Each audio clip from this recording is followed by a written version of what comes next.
Hi, I'm Paul Weatherbee. You know, one time I went to a casino, and in the front of the building they had a bar. They served alcohol, adult beverages, and in the back of the building they had card games. You might have heard of their slogan, liquor in the front and poker in the rear. Well, today I'm going to show you techniques that gamblers use to cheat at cards so that you won't be cheated. I've got 3 queens, black queen, 2 red queens. You know, when people find out that I'm from New York, they ask me if I come from Queens. I have to say no, I had normal parents myself.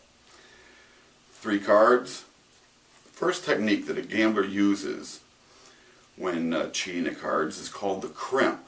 The crimp is when a card is bent and placed back in the deck. Once the card is bent, it leaves a ridge in the deck and they can always find that card.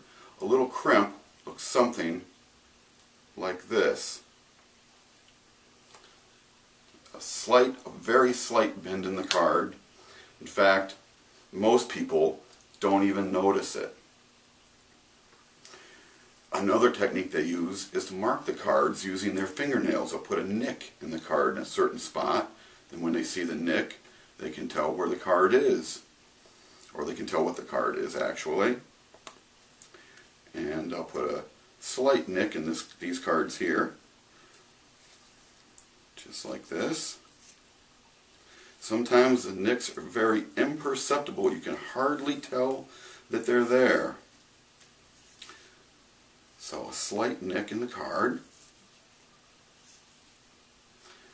Now, if I were to play cards with the slight nick in it, look, I'm going to turn my head for a minute.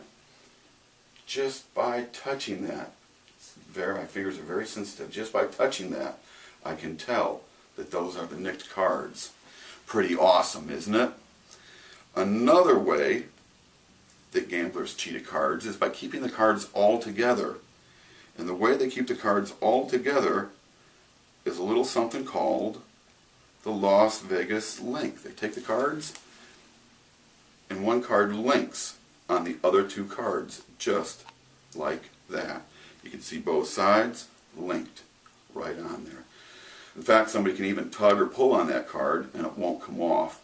The only way to get the linked card off the other 2 is if I were to tear it on the side, just like this, and it comes right off.